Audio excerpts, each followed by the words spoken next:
가지.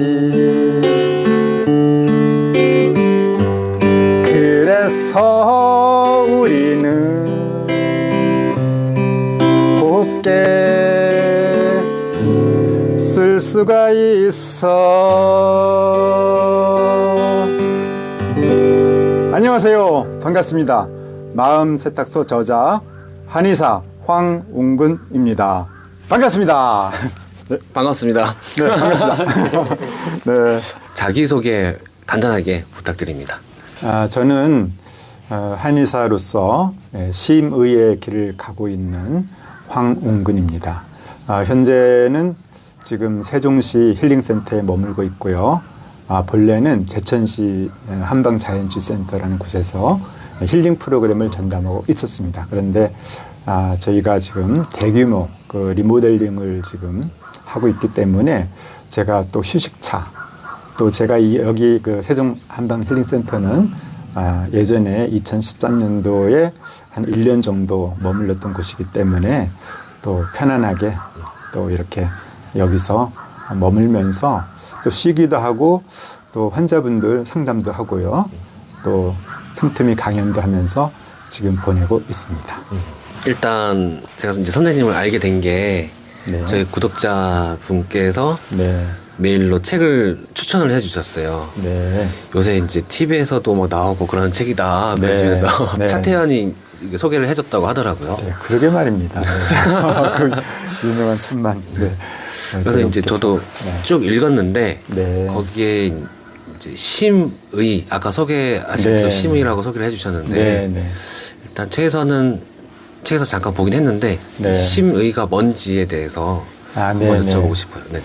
심의 하면은 일단 그 조선 세조 때 그 의학론에 처음 등장하는 말이거든요. 그래서 우리가 심의 하면은 사실 허준 선생님을 떠올립니다.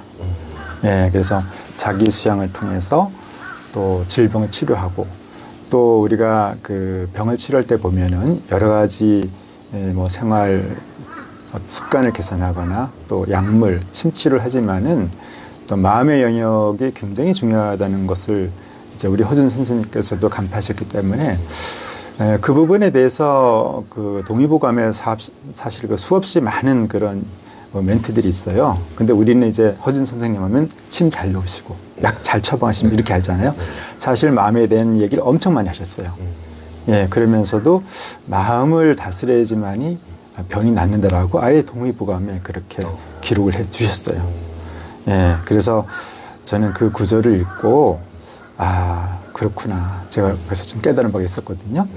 그리고 구체적으로 저는 이제 할아버지께서 한의사이셨어요. 예, 그래서 할아버지께서 그런 일을 가셨기 때문에 저는 어릴 때부터 좀 세뇌가 돼 있었어요. 저는 가업을 이어받아야 된다. 라는 어떤 강박적인 생각이 있어서 그래서 제가 경희대 이제 한방과를 졸업하고 임상을 하는데 환자분들을 치료하는데 사실 병이 잘 안 낫더라고요. 예, 시키는 대로 했는데 예, 뭐 침도 놓고 약도 쓰고 그러는데 분명히 좋아는 지는데 어느 순간에 자꾸 재발이 되고 반복이 되는 거가 있는 거예요. 그러니까 제가 사실 회의가 오더라고요. 왜 그럴까? 그래서 다시금 동의보감을 펼쳐보게 됐어요. 근데 맨 앞부분에 우리 허준 선생님께서 이도료병 허심합도 이런 그 구절로 아주 큰 대체를 잡아주셨더라고요. 그게 뭐냐 하면은 도로서 병을 고치라는 거예요. 그리고 그 도는 허심합도다. 마음을 비워야지만이 도에 도달된다라고 하신 거예요. 그러면서 거기에 이제 뭐 아주 큰 대체적인 이야기를 밝혀놓으셨는데 그걸 제가 보니까 우리 허준 선생님께서 저에게 야단을 치시는 것 같더라고요. 야, 이놈아, 너는 어떻게 병만 보느냐. 예, 마음을 봐야지. 예, 그리고 증상에 너무 사로잡히지 말아라. 그런 이야기가 있어요. 예, 원인을 해소하라. 라고. 그래서 제가 깜짝 놀랐어요. 제가 이게 큰 것 줄기를 놓치고 있었구나. 그래서 그때부터 제가 이제 환자분들, 특히 잘 안 나는 분들 따로 모아서 같이 식사도 하고, 농담도 하고, 이렇게 노래도 부르고. 그래서 마음을 만져주기 시작했거든요. 근데 정말 그랬더니 병 치료가 되는 것도 빠르지만은 되고 나서 재발률이 뚝 떨어지더라고요. 네, 그래서 제가 눈이 떠진 거예요. 아, 이게 마음의 영역을 다스려야지만이 특히 만성질환은 아, 이게 완치가 되는구나라는 사실을 알게 됐던 거예요. 그래서 그때부터 제가 우리 허준 선생님께서 하신 것처럼 허준 선생님은 약물과 침출의 대가이시죠. 그거에 정통하시면서도 그 당시에 풍부히 인문학을 채용하신 거예요. 그래서 많은 그 인용문들이 뭐 불교적인 얘기도 있고 선이라고 하죠. 선가적인 이야기, 그런 이야기도 있고요. 그런 걸 많이 채용하셔서 밝혀주셨어요. 그래서 제가 우리 허준 선생님 가르침대로 그런 인문학을 충분히 받아들여야 되겠구나. 그리고 이 마음의 영역을 채용해서 허준 선생님처럼 심의의 길을 가야 되겠다라는 결심이 선 거예요. 그래서 사실 제가 심의다 이렇게 얘기를 하게 되면은 그거는 부끄러운 이야기예요. 네, 제가 감히 허준 선생님의 대열에 가겠느냐. 그런데 제가 그런 마음보다는 저를 이제 좀 경계하는 마음으로 제가 허준 선생님의 그 후예로서 그분이 가신 길을 내가 그래도 좀 결심을 하고 한번 가보겠다. 네, 그런 의지의 표현으로서 저를 심의라고 이렇게 규정을 지어버렸습니다. 제가 딴 생각하지 않도록요. 그래서 심의, 제가 황문근입니다라고 제가 이렇게 소개하고 있습니다. 너무 멋지시고 멋지십니다. 네. 근데 이 동의보감의 허심합도 아까 말씀 중에 허심합도 마음을 비워서 도와 하나가 되는 건가요? 네, 허심합도라는 것이 마음을 비워야지만이 도에 합한다라고 하는데요. 그 도라는 개념에 대해서 우리가 상당히 추상적으로 알고 있죠. 근데 도라는 것은 한마디로 말씀드린다면 그냥 잘 사는 거예요. 재밌게 사는 거예요. 건강하게 사는 거예요. 이게 의서에는 도라고 표현한 거예요. 예를 들어서 뭐 불교에서도 도라고 얘기하기도 하고 뭐 노장에서도 도를 얘기하잖아요. 약간의 개념이 다르겠지만 허전 선생님 하신 말씀은 분명한 거예요. 잘 먹고 잘 사는 거예요. 건강하게. 마음도 몸도. 네. 그래서 도를 얻는다는 것은 내가 건강해지는 거예요. 잘 사는 거예요. 네. 가난하게 사는 거 도 아니에요. 잘 사는 겁니다. 그래서 오늘 제가 독자님들도 뵙고 있는데 제가 오늘 이 돈 얘기도 좀 해보려고 합니다. 그래서 건강하려면 돈이 필요하고 돈이 따라야 되잖아요. 그렇죠? 근데 사실 저도 우리 써니님께서 오셨지만은 제가 반성이 돼요. 내가 돈 관계에 대해서 너무 생각을 안 하고 있었구나. 네, 그래서 오늘 저는 이 돈을 잘 벌 수 있는 방법도 제가 얘기를 해야 되겠구나. 좋습니다. 괜찮으세요? 네. 이 도라는 것은 수상적인 게 아니에요. 그래서 몸과 마음의 건강을 얻고 돈도 잘 벌고 또 많은 사람들과 재밌게 살아가는 거. 이게 도거든요. 구체적인 우리가 하고 싶은 거. 그거를 오늘 한번 같이 우리 써니즈님의 날카로운 질문을 받아보면서 같이 가볼까 합니다. 네. 감사합니다. 네네. 기대를 하면서 질문을 한번 해보겠습니다. 네네. 그래서 우리 또 제가 이 영상을 통해서 또 우리 독자님들 만난다는 것 자체가 너무 반가워요. 그래서 제 책을 이렇게 또 읽어주시고, 구독해주시고 너무 감사합니다. 일단 감사의 말씀 전하면서요. 그래서 이번 시간을 저도 하나의 계기로 삼아볼까 합니다. 제가 무슨 가르치기를 떠나가지고 저도 마음을 다시 한번 잡는. 네. 그래서 우리가 누구라도 원하는 게 있잖아요. 그죠? 그러면 우리가 이런 마음 공부를 해서 어떤 목표에 도달할 것인가 라는 설정이 중요한 것 같아요. 그러면은 지금 저희가 살다 보면 누구라도 안 되는 일이 있어요. 그 안 되는 일이 되는 길로 가는 거고요. 할 수 없는 일이 있었잖아요. 그게 할 수 있는 일로 가는 거고 내가 원하는 삶이 있었잖아요. 그걸 만들어 가는 거거든요. 그 목표가 명확해야 된다고 봐요. 그걸 하기 위해서 우리가 이 자리에 있는 거 아니겠습니까? 맞습니다. 어떻게 보면 우리 유튜브에서 우리 써니즈님 영상을 시청하시는 많은 분들이 아주 편안한 분들은 아닐 것 같아요. 잘 살고 지금 크루즈 여행하면서 인생을 향유하는 분들이 써니즈님 동영상을 보지는 않을 것 같아요. 나름대로 더 성장하고 싶고 또 인생을 더 향유하고 싶고 또 많은 어려움이 있을 것 같아요. 거기에는 경제적인 어려움, 또 뭔가 마음이 아파서 오는 어려움, 또 대인관계, 네, 거기에서 오는 어려움도 있을 것 같습니다. 그래서 예, 그런 것들을 정말 엄청 해소하고 싶을 거예요. 예, 그래서 오늘 이 시간 이제 그런 의문과 그런 궁금증이 좀 한번 해소되고 오늘을 시점을 해서 정말 내가 변화하고 성장하는 하나의 터닝 포인트가 되었으면 하는 바람입니다. 네. 이미 한번 이뤄보기로 해요. 네. 감사한 마음이 벌써부터 막 일어나는데요. 네, 네, 네. 그러면 이제 써니즈 일단 구독자님들의 주 관심사는 네. 마음이긴 한데 아, 네. 말씀해주신 것처럼 네. 돈 때문에 힘들어하시는 분들도 많이 계시고. 네, 네. 근데 지금 제가 돈부터 얘기를 해야 될지 마음을부터 먼저 질문해야 될지 조금 네, 헷갈리긴 하는데 네, 네. 일단 선생님은 어떻게 이제 공부를 하셨는지가 또 궁금하기는 해요. 네, 네. 저희도 다 같이 이제 공부를 하고 있는 중이긴 한데 네. 선생님은 어떻게 공부를 해왔을까? 네. 그래서 지금 이렇게 그래요. 많은 사람들의 마음을 이렇게 어루만져 주시고 계실까? 네, 네. 그것도 좀 궁금하긴 하거든요. 아, 그래요? 그거부터 이제 먼저 아, 시작하면 네, 좋을 것 같아요. 좋습니다. 그 굉장히 중요한 말씀을 주신 것 같아요. 그런데 누구라도 아마 이런 마음 공부의 길에 들어서기에는 자기의 그 사정이 있는 거거든요. 저도 그랬어요. 저도 어릴 때부터 어떤 심각한 그 이 마음병을 앓았던 거예요. 특히 저는 정말 제가 봐도 좀 이상할 정도로 초등학교 1학년 때부터요, 그 죽음에 대한 두려움이 엄청 심했어요. 예, 그 당시에 저희 그 동네에 그 할아버지 한 분이 계셨거든요. 근데 그 할아버지께서 제 이름을 지어주셨어요. 예, 그래서 약간 한학도 하시고, 제 이름이 좀 독특하긴 해요.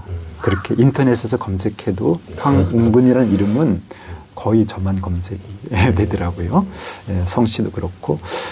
근데 그 할아버지께서 그때 돌아가실 때가 84세에 돌아가신 거예요. 그래서 행상이 이제 이렇게 가는 걸 제가 보고, 사람이 죽는구나. 그런데 그러면 다 죽는구나라는 사실을 알게 되었어요. 나도 죽는구나. 그래서 그 소멸에 대한 공포가 그다음부터 밀려들기 시작한 거예요. 근데 또 그러면서 또 재밌는 것은 제가 그 할아버지가 84세에 돌아가셨기 때문에 제 머릿속에는 사람은 84세까지 사는구나 라는 생각이 또 각인된 거예요. 근데 예, 지금 저희가 이제 평균 수명이 그 정도 되잖아요. 그렇죠? 예, 그래서 묘하게도 지금 그 평균 수명과 거의 맞아떨어지고 있는데, 그러면서 그런 것들을 늘 엄습해 오면서 자기 전에도 그 잠자는 거에 대한 공포도 제가 느끼고 있었어요. 예, 그게 바로 뭐냐면은 제가 굳이 이걸 표현한다면은 이제 거면증이다 이렇게 보고 싶어요. 잠을 거부하는 거죠. 왜냐하면 잠을 자는 순간에는 내가 이제 소멸이 된다라는 생각을 하기 때문에 그게 굉장히 고통스러웠어요. 그렇다고 잠을 못 잔 건 아니에요. 즉 불면증에 시달린 건 아니에요. 그냥 잠자는 게 너무 힘들어. 그렇게 하면서도 내가 의식이 없어진다는 것이 너무 싫은 거예요. 그렇게 쩔쩔매면서도 잠은 찾아왔어요. 그럼 잠은 잔 거예요. 그게 불면하고 다른 거죠. 저는 거면증 합니다. 그런 게 많이 시달렸고, 사람이 죽으면 어떡하지? 죽으면 안 되는데. 이런 생각이 늘 엄습해 보면서 저는 이게 아주 제 존재의 그 심연에 그 아주 깊은 두려움 속을 안냈던 거예요. 그래서 그런 것을 가지고 있는 이 마음이 있었기 때문에 어떤 것도 저에게 희망을 줄 수가 없었어요. 어차피 다 죽는데 내가 뭐 할 거야. 그럼에도 불구하고 저는요, 공부를 했어요. 이상하죠, 그죠? 예, 공부를 하고, 그렇다고 또 학교 성적이 떨어지는 것도 아니었어요. 예, 그게 계속 중고등학교까지 이어졌던 거예요. 저는 늘 심각했어요. 죽음에 대한 두려움 때문에. 그러다 보니까 대인관계도 잘 안 되고, 예, 혼자 있는 시간도 많고. 그 아이러니하게도요, 그러다 보니까 제가 그걸 떨쳐버리기 위해서 오히려 이 책을 자꾸 가까이 한 것 같아요. 공부를 하고요. 그러니까 전 죽겠다고 이게 너무 어려워서 그렇게 한 건데, 학교 성적은 그런 대로 나오는 거예요. 제가 뭐 반에서 톱도 했고 전교에서도 톱도 했고 이러니까 선생님들은 제가 상태가 안 좋은 건 알면서도 저놈이 좀 상태는 안 좋은 것 같은데 이제 성적이 나오니까 다 덮어주시는 거예요. 정상이다라고. 그래서 사실은 제가 이제 그 이후에 저는 이제 이런 마음병 환우들을 쭉 봐왔잖아요. 그분들이 정말 힘든 게 뭐냐면은 본인들이 병 때문에 힘든 게 첫째고요. 또 한 가지 힘든 게 있어요. 사회에서 낙인을 찍어서 보거든요. 2차 가해가 되는 거죠. 오히려 그것이 더 심하게 그 병에 굴려서 못 빠져나오게 하는 그런 또 하나의 그 양태가 될 수 있거든요. 근데 저는 심각했는데 2차 어떤 그 피해를 입지는 않은 거죠. 네, 그러니까 정상으로 봐주니까. 그래서 그거는 제가 보호를 받은 거예요. 좀 역설적인 면이죠. 네. 그래서 저는 사실 그 철학 이런 서적에 관심이 많았어요. 그런데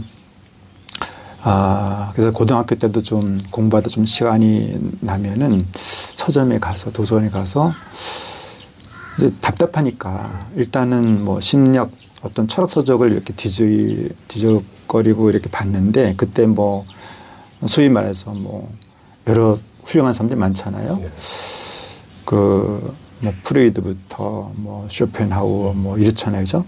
근데 저는 그걸 보는데요, 잘 안 들어오더라고요. 예, 이상하게도 그 훌륭한 서적들이 제가 나중에 동양서를 읽고 나서 이제 나중에 이해를 해보니까 다시 들어왔는데 그게 너무 낯설게 다가오고 나의 문제하고 너무 상관없는 문제로. 예. 그런데 제가 본격적으로 그래서 제 문제를 직면하고 풀어간 것이 대학교 들어가서부터였어요. 예.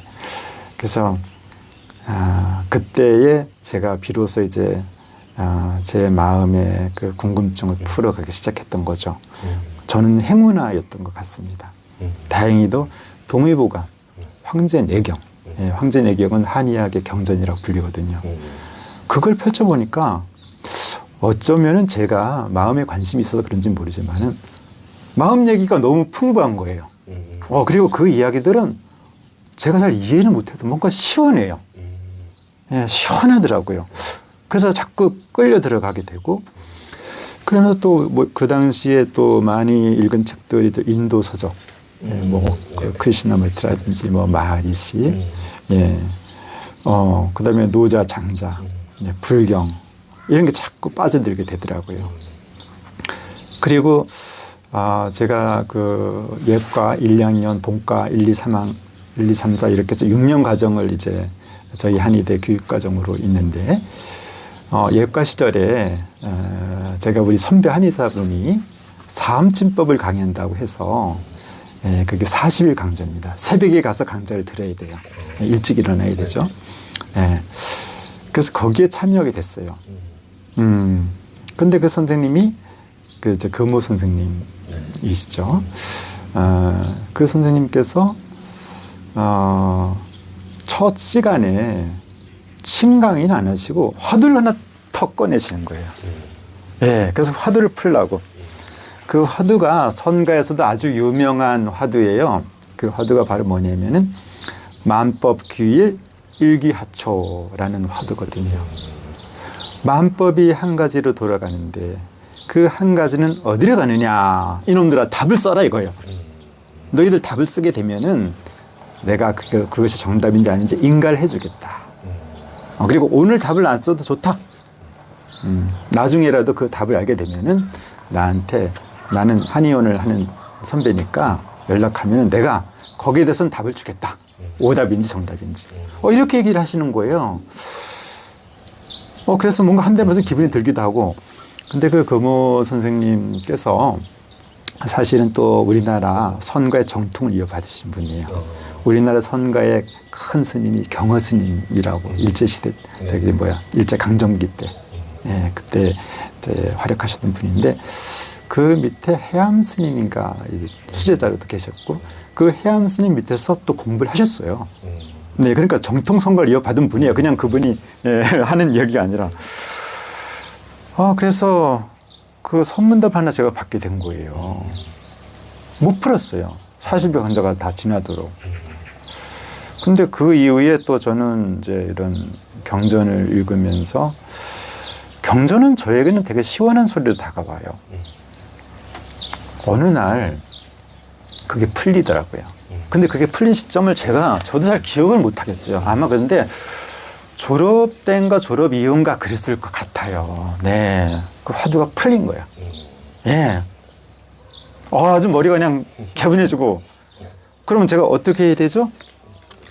당연히 선생님께 전화를 해서 화두를 인가를 받아야 될 거 아니에요. 그렇죠? 예. 그럼 제가 선생님께 전화해서 찾아갔을까요? 안 가셨나요? 전화를 안 드렸어요. 예, 왜냐하면 화두라는 것은 풀게 되면은 그렇게 선생님에게 인가를 받아서 내가 그 정답임을 확인받을 정도로 그렇게 허약하지가 않아요. 그 느낌이. 워낙 강력하게 다가오기 때문에 그건 그냥 답이에요. 그건 답이기 때문에 우리가 선생님을 찾아가서 물을 수도 있어요. 그렇다고 꼭 안 물어야 된다? 안 찾아가야 된다라는 법은 아니에요. 찾아갈 수도 있어요. 근데 저는 안 찾아갔어요. 되게 찾아가면은 선생님들께서 제자가 그 화두를 풀었다 오게 되면은 그럼 뭐냐 답이 그러면 한마디 하면은 야 그거 틀렸어. 다시 공부해 이러거든요. 그러나 진짜 화두를 얻게 되면 그런 말에도 편안해져요. 그리고 넌지시 우리 스승님의 귀를 이렇게 잡아 당깁니다. 아이 자기 왜 그래. 내가 왔는데 에이 참나 원. 예. 그러면서 교감을 하는 거예요. 예. 그래서 이 화두라는 것은 참 재미가 있죠. 모든 지식인들이 가장 추구하면서도 난해한 과제가 바로 화두거든요. 화두를 풀다 보면은 아주 몸과 마음이 새카맣게 타버려요. 예, 예. 그 과정을 거쳐야지만 그게 풀리거든요. 예. 그래서 그 주변에 제가 그런 얘기를 하니까 그럼 답이 뭔데? 라고 이렇게 저한테 물어요. 그래서 저는 답을 지금도 할 수가 있습니다. 답을 한번 해볼까요? 네. 어떤 녀석이 말했는데 이게 저의 답이에요. 예, 아는 사람은 알아요. 예, 제가 이거 설명할 수도 있지만은 그런 거는 또 다른 기회에 또 이제 화두에 대해서는 조금 더 말씀을 나누기로 하고요. 어쨌든 제가 이제 그런 저의 문제를 이렇게 가지고 있다가 이 동양의 성인들의 말씀을 통해서 제가 깨어나기에 이르렀어요. 예, 그래서 이제 아까 돈 얘기하지만은 사실 이 돈에 우리가 이 돈을 소중히 여기잖아요. 근데 돈에 누가 있을까요? 보면은 우리 1,000원짜리는 퇴계 선생님이 계세요. 와, 퇴계 선생님이죠? 예. 그리고 5,000원짜리는 율곡 선생님. 예, 제가 제일 흠모하고 제가 사숙을 한 거예요. 퇴계 선생님, 율곡 선생님, 허준 선생님. 허준 선생님이 없다는 게 저는 좀 한약 들어서 조금 아쉽긴 하지만은. 네. 예, 그리고 또 10,000원짜리는 우리 세종대왕. 우리 세종대왕님은 임금이기도 하지만 성군이라고 하시잖아요. 성군이란 것은 성현의 어떤 경지까지 같다라고 저희가 이제 인정해 드리는 분이잖아요. 그리고 우리 어머니, 와, 우리 율곡 어머니 제일 강력해요. 5만 원. 네, 그러니까 우리 율곡 선생님을 이렇게 낳으시고 기르신 분, 그 가치를 더 높게 평가하는 것 같아요. 그래서 이분들의 말씀을 잘 들으면 이 돈이 온다는 거죠. 그럴 것 같을까요? 그럴 것 같아요. 네네. 그래서 제가 이 마음 세탁소에서도 이 대목을 이렇게 제가 제시를 했어요. 그래서 돈 어떻게 버느냐? 퇴계 선생님 말씀, 예, 선하게 살라는 거예요. 예, 좋은 대의를 가지고 선하게 살아라. 그러니까 퇴계 선생님 하면 주리설로 유명하잖아요. 주리론, 그죠? 근데 그게 요즘 말로 표현하면은 항상 선하게 살라는 얘기예요. 딴증하지 말고. 근데 선이 우리가 도덕 시간에 배운 선하고 좀 달라요. 자연주의적인 선이에요. 네, 인간의 본성. 그걸 쉽게 표현하면 어떤 이제 진정한 착함인데 어쨌든 그 한마디로 표현하면 선하게 살라는 말씀이거든요. 그럼 돈이 된다는 거예요. 그럼 우리 율곡 선생까지만 볼까요? 율곡 선생님은 주기설이잖아요. 그죠? 주기설. 그래서 좀 현상 세계를 많이 중시하셨죠. 그러니까 우리 태계스님 본질, 우리 율곡 선생님은 현상 세계, 현실 감각. 그래서 하신 말씀의 결론이 뭐냐면 성실하라. 너무 단순하죠. 성실하라는 거예요. 그럼 내가 선한 마음으로 성실하게 살면 돈이 뭐 있는 얘기예요. 이게 사실 늘 듣던 얘기 아닙니까? 맞습니다. 예. 근데 여기서 벗어나지 않아요. 그래서 그러면은 어떻게 선하고 성실하게 살 것인가. 근데 저희가 성실하게 살고 선하게 살려고 하더라도 네, 잘 안 돼요. 예. 왜 그럴까요? 일단 선에 대한 예. 기준이 네네. 주관적인 경우들이 많은 것 같아요. 네네네. 맞습니다. 선을 잘못 알고 있다는 거죠. 그죠? 예. 이분들이 제시한 선이 아니라 자기가 생각하는 선이에요. 네네네. 그거는 마음대죠. 잘못 알고 있는 거니까. 그죠? 네네. 예. 그래서 그것이 씻혀져야지만이 브레이크가 풀리는 거예요. 그래서 선이 보이고 성실할 수도 없어요. 내 문제에 내가 그렇게 빠져 있기 때문에 어떻게 성실해요? 내가 지금 밧줄에 묶여 있는데 그게 강박이라는 사슬이거든요. 그래서 저도 이분들의 말씀을 들으면서 깨어나기 시작했고 제가 죽음을 그렇게 두려워했잖아요. 그리고 제 수면마저도 의식의 소멸을 보고 늘 괴로워했고 막 비명을 질렀어요. 자다가도요 막 비명이 나와요. 그 다음에 그 절대 한계 상황에서 제 몸이 다 부서지는 경험을 한 거예요. 제가 없어지는 경험까지 간 거예요. 거의 죽는 순간까지. 그래도 저는 또 살아있잖아요. 이게 묘한 이런 이치가 있거든요. 그런데 제가 이런 동양의 경전을 보고 허준 선생님 말씀, 태계율고 선생님, 노장사상, 뭐 불교적인 이야기 이런 걸 쭉 들으면서 어느 날요 제가 저한테 질문을 하더라고요. 네, 화두 같은 질문을 하는 거예요. 근데 왜 그 질문이 저에게 던져졌는지는 저도 모르겠어요.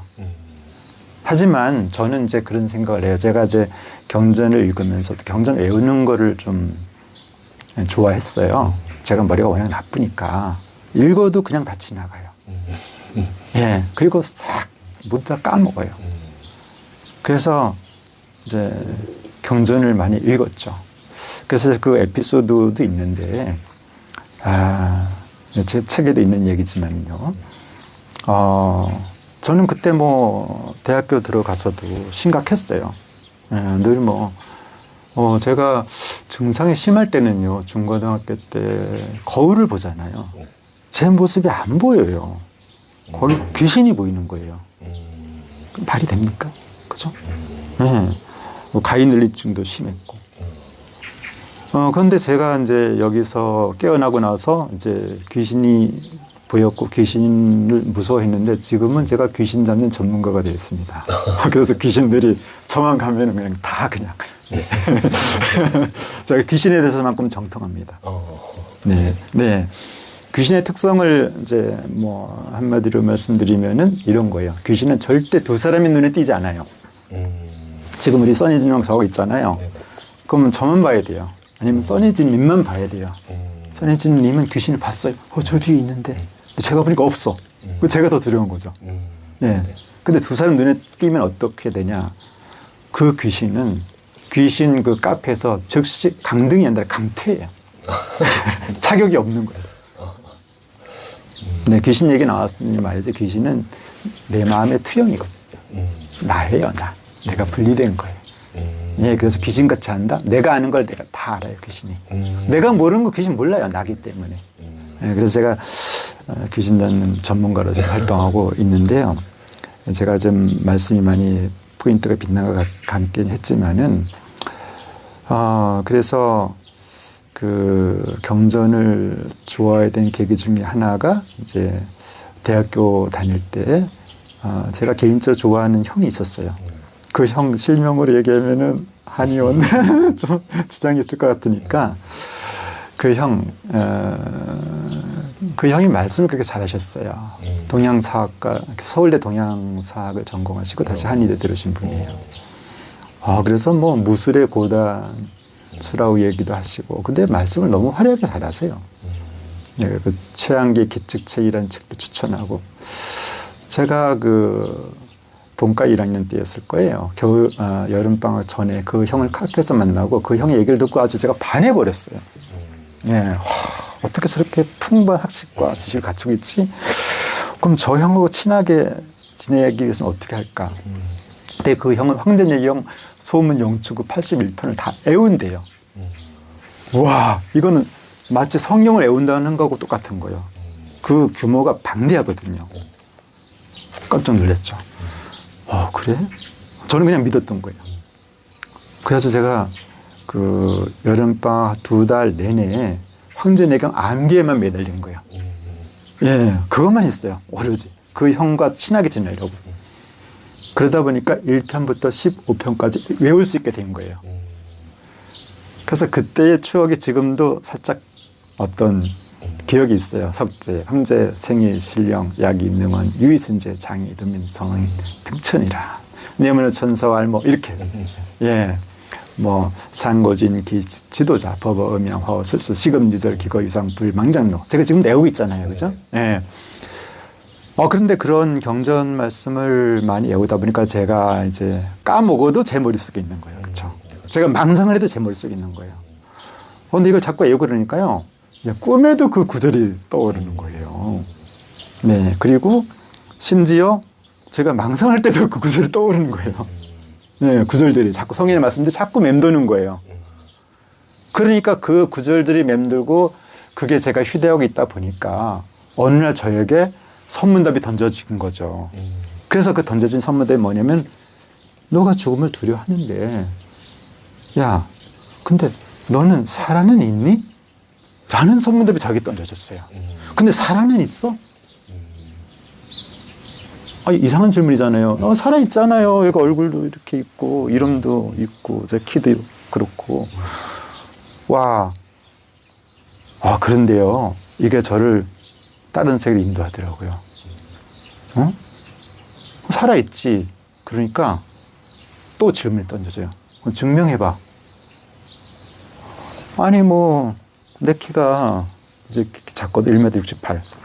뭐 한국인. 또 한의사. 뭐 이런 거요. 그런데 제가 다시 한번 생각을 해보니까 제가 태어난 날짜에 대해서 제가 결정한 게 없어요. 이 중요한 몸에 대해서. 그리고 내가 키가 이만큼 되려고 이렇게 큰 것도 아니고 내가 남자로 태어나고 여자로 태어난 것도 결정권이 없는 거예요. 심지어 부모님에 대한 것도 그렇고 내가 언제 죽을지도 몰라요. 아니 우리 몸에 있어서 가장 중요한 게 태어나고 죽는 거잖아요. 그 절대적 영역에 대해서 제가 아무런 결정권이 없는 거예요. 주권이 없는 거죠. 이렇게 주권이 없는 내가 과연 살아있다고 뻐길 수 있는 건가. 이거 조금 더 제가 심화해 보니까 아니 내가 살아있는 것처럼 느껴지는 것이지 살아있는 게 아니더라고요. 그러면은 아니 살아있지도 않은 놈이 죽을 것을 걱정하냐 이거죠. 이상하잖아요. 그죠? 제가 어느 그 라디오 프로그램에서요. 이용복 가수라고 진달래 먹고 뭐 물장구 치고 이런 노래 불렀던 그 가수님이 인터뷰를 하는 게 이제 우연히 제가 듣게 됐어요. 근데 그분이 아주 재밌는 얘기를 들려주셨는데 그런 가수 생활 하다가 너무너무 사랑하는 사람을 이렇게 알게 됐대요. 그래서 서로 많은 대화도 하고 위안도 받고 그래서 사귀었다고 하는데 그분이 어느 날 결별을 선언하더라는 거예요. 이제 우리 그만 만나요. 우리 이제 이영복 가수님은 맹인 가수거든요. 눈이 안 보이시죠? 그래서 이제 까만 안경 쓰시고 그 소리를 듣는 순간 제 눈앞이 캄캄해지더라고요. 라고 얘기를 하시는 거예요. 그 가수 원래 캄캄하신데 내 눈앞이 캄캄해진다. 그래서 아주 그 위트 있게 말씀하셔가지고 제가 좀 기억이 나는데 우리가 이제 이런 이야기가 있잖아요. 죽음은 황천길을 가게 되는데 거기에 낭떠러지 길을 간다고 합니다. 근데 황천길을 가다가 낭떠러지에서 발을 헛디딘 거예요. 아이고 한번 하마터면 죽을 뻔했네. 그것과 제가 다를 게 없잖아요. 아니 내가 과연 살아있냐. 살아있지 않은 놈이 어떻게 죽을 것 걱정하냐 이거죠. 근데 이 생각을 하면서 갑자기 죽음에 대한 많은 두려움과 공포감이 굉장히 엷어지는 거예요. 그래서 우리가 저는 이제 뭐 상담을 많이 하다 보니까 뭐 연애 상담도 많이 해요. 근데 어떤 경우에는 이런 얘기도 들었거든요. 어떤 카페를 운영하는 분이었는데 이제 미스였죠. 약간 나이는 조금 드셨고 오늘 손님이 찾아오더니 하는 이야기가 이런 거예요. 누구씨 우리 그만 헤어져요. 아니 사귀지도 않았는데 그냥 손님으로만 대한 건데 혼자 연애를 했던 거예요. 그리고 이 카페 주인이 다른 남자에게 친절한 걸 보고 나서 화가 난 거예요. 그리고 그만 이제 헤어지자는 거죠. 만나지도 않았는데 헤어지자는 이야기가 타당할까요? 네, 그래서 제가 살아있지도 않은데 죽을 것을 걱정했구나. 또 한편으로는 그 죽음에 대해서 제가 너무 낯선 것으로만 인식을 했던 거예요. 네, 내가 경험하지 못한 그 사실에 대해서 너무 두려운 거예요. 대처를 못했던 거죠. 너무 두려워서. 생각하기도 싫고. 그런데 제가 이렇게 경전을 외우면서 뭔가 사고에 힘이 생겼다고나 할까요? 그건 제 힘이 아니에요. 정말 이런 성인의 말씀들이 제 머릿속에 머물면서 그것이 계속 어떤 교류와 어떤 그런 상호작용을 하면서 저한테 던져준 질문인 것 같아요. 왜냐하면 제 머릿속에서는 그렇게 할 수가 없어요. 그래서 그런데 그런 질문이 자꾸 떠오르는 거죠.